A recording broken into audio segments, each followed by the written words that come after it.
Hello guys, in this video I'm going to show my drawings. So first வரைஞ்ச Cinderella கேவலமாக தான் இருக்கும். அப்புறம் நல்லா வரைஞ்சிருக்கேன். இது எங்கள் அம்மா, நான், அப்பா 3 பேருமே சும்மா ட்ரை பண்ணேன்.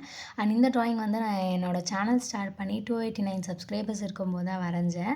ஸோ இன்றைக்கி நம்ம என்ன ட்ராயிங் வரைய போகிறோம் அப்படின்னா, கார்கில் விஜய் திவாஸ்க்காக சரி ஏதாச்சும் ஒரு ட்ராயிங் வரையலாம் அப்படின்னு தான் வரைஞ்சேன். ஆக்சுவலி நேற்று தான் கார்கில் விஜய் திவாஸ், இன்றைக்கி தான் டைம் கிடச்சிது. ஸோ அதான் என்னோடய ட்ராயிங் புக் எடுத்து அப்படியே வெறித்தனமாக வரைய ஆரம்பிச்சிட்டேன். வரையும் போது எனக்கு எந்த தீமுமே தோணலை. இருக்கவே நம்ம கூகுள் அதில் போய் சர்ச் பண்ணேன். எனக்கு ஒரு தீம் ரொம்ப பிடிச்சிருந்தது, அதை தான் வரைகிறேன். ஓரளவுக்கு கொஞ்சம் ஸ்மாராக தான் வரைவேன். ஆனால் the last of the video கமெண்ட்டில் வந்துட்டு 10க்கு எவ்வளோ கொடுப்பீங்க அப்படின்றதையும் கமெண்ட்டில் சொல்லுங்கள். என்கிட்ட பிளாக் ஸ்கெட்ச் இல்லை, அதனால தான் நான் அவுட்லைனே கொடுக்காம வரைஞ்சிட்ருக்கேன். ஸோ எப்படியோ பார்த்தீங்கன்னா செடிக்கெல்லாம் கலர் கொடுத்துட்டு கடைசியாக நம்ம தான் வரைஞ்சோன்னு காட்டணும்ல, அதான் பேர்லாம் எழுதியாச்சு. பாய் மறக்காமல் ரேட்டிங்ஸ் கொடுத்துட்டு போயிருங்க.